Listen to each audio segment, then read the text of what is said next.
உன்னுடைய ராமாயணத்தை உலகோர் படிக்கும் பொழுது என்னுடைய ராமாயணம் காலப்போக்கில் மறைந்துவிடும் என்றார் வால்மீகி.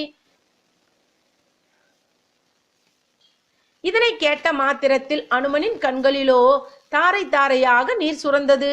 உணர்ச்சி வசப்பட்ட அனுமனோ பாறைகளில் தான் செதுக்கியிருந்த ராமாயண காவிய வரிகளை எல்லாம் தன்னுடைய வாளால் துப்புரவாக அழித்து விட்டார்.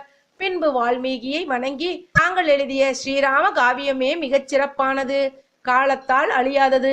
நான் செதுக்கியது வெறுமனே என்னுடைய உணர்ச்சிகளின் பிரதிபலிப்புதான். தாங்கள் உருவாக்கியதுதான் ஸ்ரீராமனே பாராட்டிய காவியம். அதற்கு ஈடு இணை எதுவுமே இருக்காது என்று அமைதியுடன் கூறினார் அனுமன். அனுமனின் பக்தியை பற்றி வால்மீகியோ ஏற்கனவே தெரிந்து கொண்டிருந்தார். அவருடைய தியாகத்தை இப்பொழுதுதான் புரிந்து கொண்டார். அனுமனை மனமாற வாழ்த்தினார். அனுமான், நீ எழுதிய ராமாயண எழுத்துக்களை அழித்துவிட்டு